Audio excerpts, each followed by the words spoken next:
Баршаңызға сәлем. Бүгін лагманға тестаны қалай жасайтынымды көрсететін боламын. Бірінші кезекте салқын суға керегенше тұзды салып, оның үстіне бір жұмыртқаны жарып, барлығын бірге араластырып аламыз. Судың салқын болуы қамырдың қатты және тығыз болуына көмектеседі, ал жұмыртқа қосылған тесталар бір-біріне жабыспайтын, үзілмейтін болып келеді. Ұнды шетінен салып отырып, бізге тығыз, өте қатты теста дайындайтын боламыз. Жақсылап иілеп, ұндарын барлығын басып біріккенше осылай дайындап аламыз. Дайын болған күлшені екі бөлікке бөліп, июі тезірек қану үшін, міне дастарханға өзіңіздің ыңғайыңызға қарай осылай илеп алып, бетін жауып, шамамен 20 минутқа қалдыратын боламыз. Одан кейін күлшемізді алып, лапша сияқты осылай бөліктерге бөліп, май жағып, осылай бөлек-бөлек орап аламыз. Бұл бізге қамырдың тезірек июінің қануына және де бұны созған кезде лапшаның өте жақсы үзілмей, жұмсақ болып созылуына көмектеседі.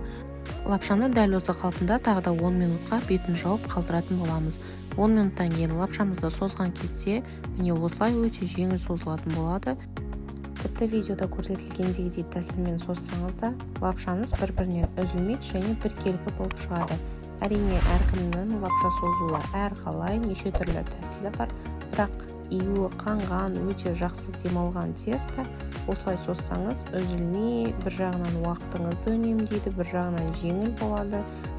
Ал созу барысында кішкене қисайып кеткен жерлерін үстелге қойып, осылай тегістеу арқылы дұрыстап ала саласыздар.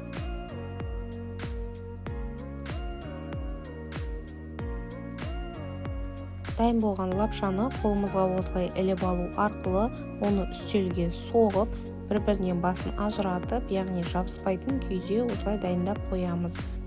Қайнап тұрған суға тұзыңызды қосып, үстінен лапшаны салып, жоғарғы отта осылай қайнатып пісіретін боламыз.